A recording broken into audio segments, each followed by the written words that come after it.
ਉਹ ਵੀ ਆਪਾਂ ਡਿਸਕਸ ਕਰਦੇ ਹਾਂ ਤੇ ਇੱਕ ਖਬਰ ਜਿਹੜੀ ਹੁਣੇ ਅੱਜ ਆ ਰਹੀ ਆ ਵੀ ਟਰੰਪ ਐਡਮਿਨਿਸਟ੍ਰੇਸ਼ਨ ਰਮਨ ਜੀ ਕਹਿੰਦੇ ਵੀ ਜਿਹੜਾ ਵਾਈਡਨ ਏਰਾ ਦਾ ਰੂਲ ਆ ਇੰਡੀਪੈਂਡੈਂਟ ਕੰਟਰੈਕਟਰ ਦੇ ਸੰਬੰਧ ਦੇ ਵਿੱਚ ਉਹ ਉਸ ਨੂੰ ਰਿਵਰਟ ਕਰ ਰਿਹਾ ਹੈਗਾ, ਰਿਸੈਂਡ ਕਰ ਰਿਹਾ ਹੈਗਾ। ਕਹਿੰਦੇ ਵੀ ਉਹ ਇੱਕ ਤਰ੍ਹਾਂ ਦੇ ਨਾਲ ਰੈਕਲੈਸ ਤੇ ਜੌਬ ਕਿਲਿੰਗ ਸਕੀਮ ਸੀਗੀ, ਜੋ ਐਕਟਿੰਗ ਲੇਬਰ ਸੈਕਟਰੀ ਜੂਲੀ ਸੂ ਨੇ ਕੀਤੀ ਸੀ। ਤੇ ਇਹ ਏਟੀਏ ਵੀ ਅੱਜ ਉਹਨਾਂ ਨੇ ਇਸ ਚੀਜ਼ ਦੀ ਸਪੋਰਟ ਕੀਤੀ ਹੈਗੀ ਆ ਵੀ ਯੂਐਸ ਡਿਪਾਰਟਮੈਂਟ ਆਫ ਲੇਬਰ ਦੀ ਜੋ ਸਟੇਟਮੈਂਟਸ ਆਈ ਹੈਗੀ ਆ ਜਾਂ ਟਰੰਪ ਐਡਮਿਨਿਸਟ੍ਰੇਸ਼ਨ ਵੱਲੋਂ, ਅਸੀਂ ਉਹਦੇ ਨਾਲ ਐਗਰੀ ਕਰਦੇ ਹੈਗੇ ਆ। ਸੋ ਇਹਦੇ ਨਾਲ ਕਾਫੀ ਕੁਛ ਚੇਂਜ ਹੋਣ ਜਾ ਰਿਹਾ, ਏਟੀਏ ਵਾਲੇ ਰਿਪੋਰਟ ਕਰ ਰਹੇ ਆ। ਭਾਜੀ ਏਟੀਏ ਵਾਲੇ ਤਾਂ ਮੈਨੂੰ ਲੱਗਦਾ ਥਾਲੀ ਦੇ ਬੈਂਗਣ ਆ, ਜਿੱਧਰ ਨੂੰ ਥਾਲੀ ਉਲਟਦੀ ਉਧਰ ਨੂੰ ਉਲਟ ਜਾਂਦੇ ਆ ਨਾਲ ਹੀ। ਮਤਲਬ ਸ਼ਰਮ ਵਾਲੀ ਗੱਲ ਆ, ਮਤਲਬ ਇਹੋ ਹੀ ਏਟੀਏ ਜਿਹੜਾ ਆ ਪਹਿਲਾਂ ਦੂਜੇ ਬੰਨੇ ਨੂੰ ਹੁੰਦਾ ਸੀਗਾ। ਇਹੋ ਹੀ ਏਟੀਏ ਪਹਿਲਾਂ ਕਹਿੰਦਾ ਸੀਗਾ ਕਿ ਡਰਾਈਵਰ ਦੀ ਹਾਇਰਿੰਗ ਜਿਹੜੀ ਆ ਉਹ ਲੀਨੀਅੰਟ ਕੀਤੀ ਜਾਵੇ ਕਿਉਂਕਿ ਡਰਾਈਵਰ ਸ਼ਾਰਟੇਜ ਹੈਗੀ ਆ। ਅੱਜ ਉਹੀ ਏਟੀਏ ਦੂਜੇ ਬੰਨੇ ਨੂੰ ਤੁਰਿਆ ਫਿਰਦਾ ਆ। ਮਤਲਬ ਉਹਨਾਂ ਨੂੰ ਮਤਲਬ ਥੋੜੀ ਜਿਹੀ ਮਤਲਬ ਕਿ ਬੰਦਿਆਂ ਨੂੰ ਗੱਲ ਕਰਨ ਲੱਗਿਆ ਸ਼ਰਮ ਚਾਹੀਦੀ ਆ ਵੀ ਮਤਲਬ ਅਸੀਂ ਕਿੱਥੇ ਸਟੈਂਡ ਕਰਦੇ ਹੈਗੇ। ਮੇਰੇ ਖਿਆਲ ਦੇ ਵਿੱਚ ਜਿਹੜਾ ਇਹ ਲਾਅ ਸੀਗਾ AB5 ਜਿਹੜਾ, ਇਹ ਡੈਫੀਨੇਟਲੀ ਸਟ੍ਰਿਕਟ ਸੀਗਾ ਬਹੁਤ ਕੈਲੀਫੋਰਨੀਆ ਦੇ ਵਿੱਚ। But do we need it? Yes we need it, because ਇਹ ਖੁੱਲ੍ਹ ਕੇ ਮੈਂ ਤੁਹਾਨੂੰ ਕਹਿਣਾ ਕਿ ਇਹ ਨੀਡਡ ਸੀਗਾ। ਯੈਸ ਇਹ ਨੀਡਡ ਸੀਗਾ ਕਿਉਂਕਿ ਬਹੁਤ ਜਾਣਿਆਂ ਦਾ ਸ਼ੋਸ਼ਣ ਹੋ ਰਿਹਾ, ਬਹੁਤ ਜਾਣਿਆਂ ਦਾ ਇਹਦੇ ਵਿੱਚ ਨਜਾਇਜ਼ ਫਾਇਦਾ ਚੱਕਿਆ ਜਾ ਰਿਹਾ। ਠੀਕ ਹੈ ਨਾ।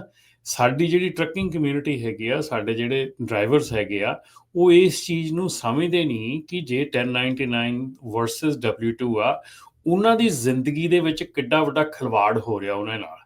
ਸੋ ਇਹ ਠੀਕ ਆ, ਇਹਦੇ ਪ੍ਰੋਜ਼ ਐਂਡ ਕੌਨਸ ਹੈਗੇ ਆ।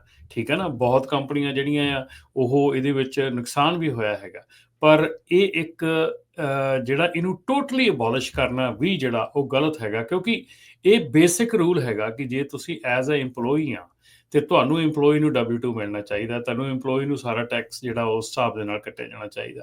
ਸੋ ਇਹ ਚੀਜ਼ ਜਿਹੜੀ ਆ, ਮੈਂ ਸ਼ਾਇਦ ਹੋ ਸਕਦਾ ਕਿ ਇਹਦੇ ਨਾ ਸਹਿਮਤ ਹੋਵਾਂ ਇਹਦੇ ਵਿੱਚ। ਠੀਕ ਆ, ਸਖਤੀ ਬਹੁਤ ਸੀਗੀ, ਸਖਤ ਸੀਗਾ ਰੂਲ, ਇਹ ਮੰਨਦੇ ਆ। ਠੀਕ ਹੈ ਨਾ। ABC ਜਿਹੜਾ ਟੈਸਟ ਸੀਗਾ ਉਹਦੇ ਵਿੱਚ ਬਹੁਤ ਸਖਤੀ ਦੇ ਨਾਲ ਇਹਨੂੰ ਲਿਆ ਗਿਆ ਸੀਗਾ, ਸਪੈਸ਼ਲੀ ਕੈਲੀਫੋਰਨੀਆ ਦੇ ਵਿੱਚ।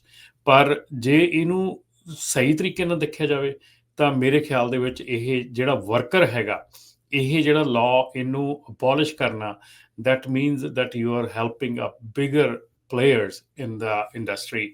ਪਰ ਜਿਹੜੇ ਛੋਟੇ ਪਲੇਅਰ ਆ ਉਹਨਾਂ ਨੂੰ ਸ਼ਾਇਦ ਲੱਗਦਾ ਹੋਊਗਾ ਵੀ ਇਹ ਨੁਕਸਾਨ ਕਰ ਰਿਹਾ ਸੀ ਸਾਡਾ, ਪਰ ਅਲਟੀਮੇਟਲੀ ਜਿਹੜਾ ਵਰਕਰ ਹੈਗਾ ਉਹਦਾ ਬੈਨੀਫਿਟ ਹੈਗਾ ਜੀ।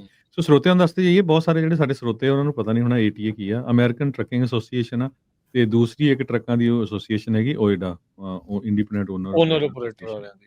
ਸੋ ਇਹ ਦੋਨੋਂ ਹੀ ਜਿਹੜੀਆਂ ਐਸੋਸੀਏਸ਼ਨਸ ਆ, ਇਹ ਅੱਜ ਦੀ ਡੇਟ 'ਚ ਜਿੰਨੀਆਂ ਕੁ ਮੈਂ ਉਹਨਾਂ ਦੀਆਂ ਪੋਸਟ ਦੇਖ ਰਿਹਾ, ਉਹ ਬੜੀਆਂ ਐਂਟੀ ਇਮੀਗ੍ਰੈਂਟ ਆ, ਖਾਸ ਕਰਕੇ ਪੰਜਾਬੀਆਂ ਦੇ ਉਲਟ ਵਾਲੀਆਂ। ਜਦੋਂ ਤੋਂ ਹੀ ਇਹ ਫਰੀਡਾ ਵਾਲਾ ਐਕਸੀਡੈਂਟ ਹੋਇਆ ਹੈਗਾ, ਆਪਣੇ ਬੰਦੇ ਵੀ ਜਿਹੜੇ ਆ ਉਹ ਗਲਤੀ ਦਰ ਗਲਤੀ ਕਰਨੋਂ ਹਟਦੇ ਨਹੀਂ ਹੈਗੇ।